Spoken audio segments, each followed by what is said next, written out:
Eu creio que é uma proposta que, de facto, não é equilibrada, nem é justa, porque procura responsabilizar os advogados e utilizá-los como bodes expiatórios em relação a alguns processos bem conhecidos da nossa praça. E acho que fazer este tipo de acusações implícitas não ajuda a resolver os problemas, porque nós, quando vemos um processo como, por exemplo, o Marquês, nós olhamos para a gota d'água, que é os recursos que acontecem na fase final. O Governo, quando propõe uma proposta de lei deste género, é a pensar em alguns casos em concreto e em alguns advogados em concreto? Eu acho que sim. Eu acho que sim, porque é tão feito em cima dos acontecimentos que eu diria que quase parecem ser à medida de alguns processos que andam por aí. Neste caso, a Operação Marquês, diria. Eventualmente a Operação Marquês, porque parece-me que é muito importante que se olhe, por exemplo, para toda a Operação Marquês e ver que, se calhar, há outras situações que poderiam ser consideradas dilatórias e eu não vejo ninguém a falar em multas para juízes ou para procuradores. Eu não estou a dizer que eles falharam, nada disso. O que eu acho é que temos que olhar para o processo como um todo. Está a dizer que na Operação Marquês também houve responsabilidade por parte de magistrados no atraso que fomos vendo? Repare, o que eu digo é o seguinte: houve um recurso muito conhecido da decisão do juiz Ivo Rosa, o recurso da decisão instrutória. Quem é que recorreu? O Ministério Público. Ora, não foram Sim, muitas vezes é uma questão de concordância. Claro, o que eu digo é... Da própria forma como funciona a justiça, não é? O que eu pergunto, Pedro, é o seguinte: quem é que vai decidir o que é dilatório ou não? Se eu recorrer uma vez de um despacho, é dilatório? Se eu recorrer duas, é dilatório?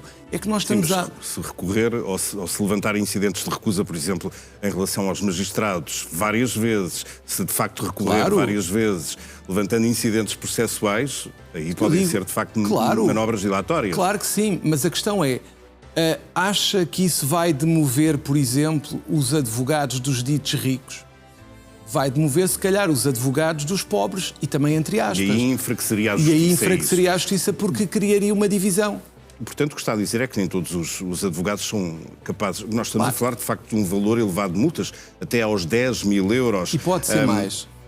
Pode ser mais? Como assim? Porque há a possibilidade de haver um acréscimo.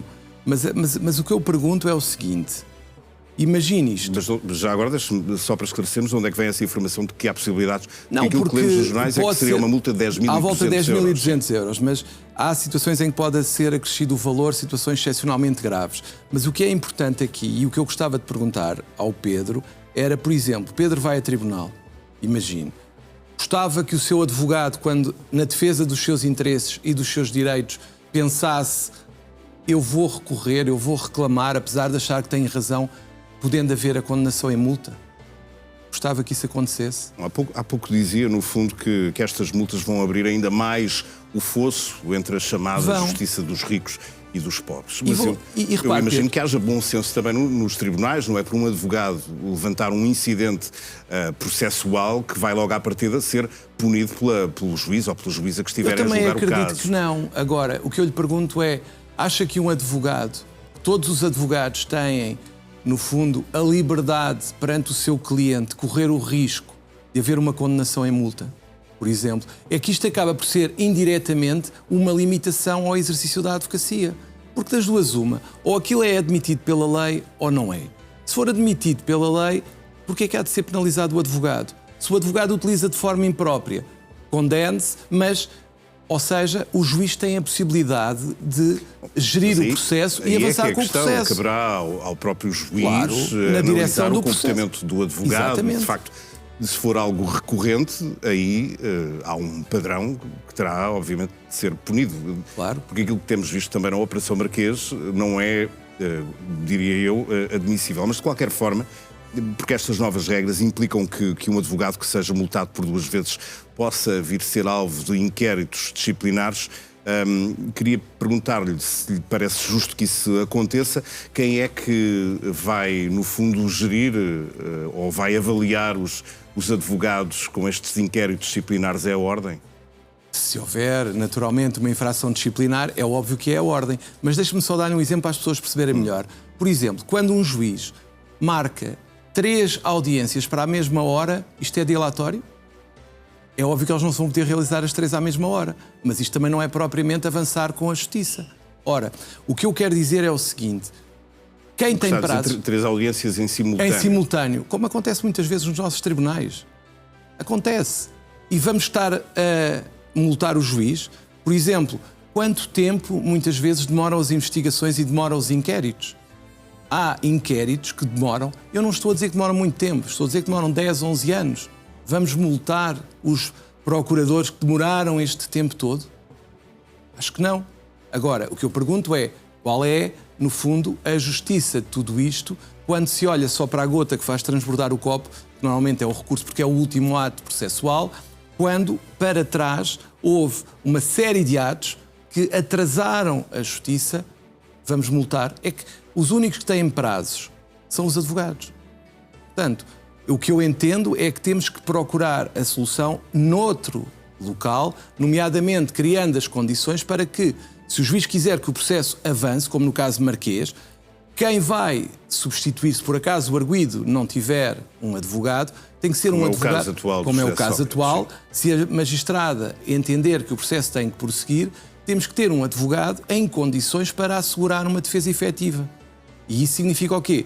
Que o advogado já tem que ter... Isso não tem acontecido, não tem acontecido. Com os advogados oficiosos que estão à disposição do tribunal. Claro, mas repare, imagina o que é, ligam-lhe assim e dizem agora vem defender o engenheiro Sócrates num processo que tem volumes, inúmeros volumes, tem teras de informação. Quem é que consegue fazer essa defesa assim? Isso obrigaria a ordem ou a justiça a ter uma espécie de contingente de que é o que nós defendemos. A estudarem estes mega que é o processos. Que nós defendemos. Bom, mas esse trabalho, no fim de contas, poderia até não servir para nada, caso eles não fossem necessários. Mas não ficaria melhor servida à justiça se houvesse um backup e que, em vez de acontecer o que tem acontecido no processo Marquês, em que é chamada uma pessoa que não conhece... E o Sr. Bastonário já colocou essa hipótese junto da Ministra da Justiça. E junto do Conselho Superior da Magistratura. Estamos a trabalhar nesse sentido, de criar essas listas. De qualquer forma, esta proposta de lei está no Parlamento, pode ser aprovada, vai fazer saber do seu protesto junto do Governo?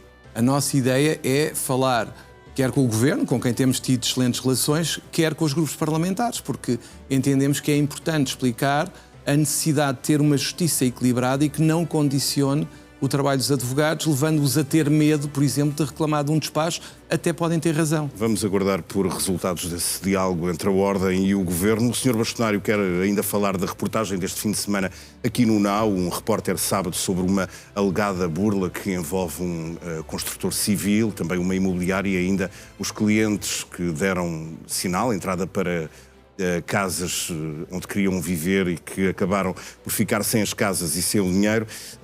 Viu a reportagem e quer falar do papel, no fundo, que os advogados têm neste tipo de contratos e neste tipo de negócios. Eu queria explicar essencialmente uma coisa, que é, nós estamos a falar de uma situação que é resultado de uma investigação do NAU e que colocou a nu algumas situações que eu acho que têm que ser naturalmente analisadas.